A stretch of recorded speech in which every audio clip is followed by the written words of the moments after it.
This is a special report from KELO-TV.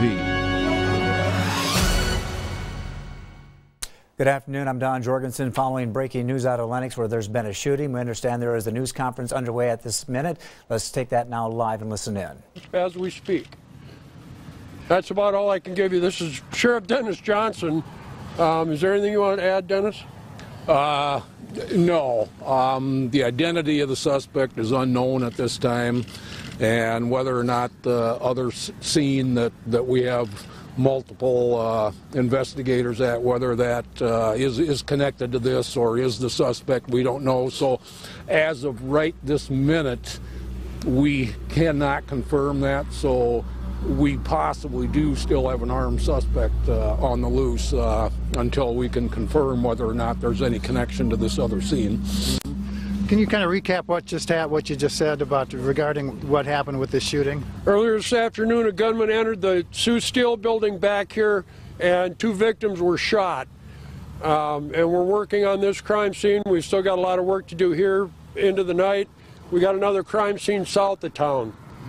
And that's at this time, that's the best we can probably offer you. We don't know a whole lot other than we have about every branch of law enforcement from the area out here working on this. So the gunman we're uncertain of right at this time.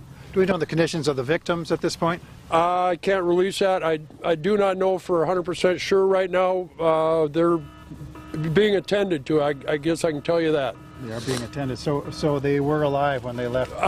Sir, I can't tell you that. Okay. Did they work here?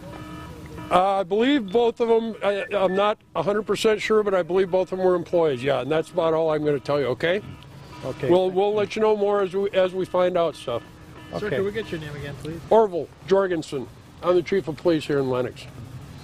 And again, that is Orville Jorgensen, the chief of police here in Lennox, who says that earlier this afternoon, a gunman entered the Sioux Steel building and shot 2 people. He believes those 2 people worked here at Sioux Steel, but he's not sure. At this point, they said they were being attended to, so we do not know the condition of those 2 shooting victims. Now, there is a separate crime scene that law enforcement has responded to. They aren't giving many specifics about what the situation is with that, and they're not certain whether or not that scene is connected to this shooting. As of right now, they're still looking at this as an open investigation with the shooter at large. Yep.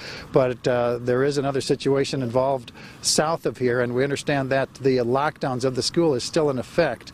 And we will keep you posted as the law enforcement continue to investigate the scene. They've fanned out across the area, this area of Lennox, with their guns drawn, looking for the possible suspect. And we'll have much more coming up later on KELO-Land News. Back to you in the studio. All right, thanks a lot, Perry. And I just received word that we do have another news crew on its way. Once that crew gets there, we will have another special report. You've been watching the KELO-Land News Special Report. We'll continue to bring you new developments as they become available. Be sure and join us for the latest on KELO-Land News and also on KELOLand.com. We now return you to regularly scheduled programming.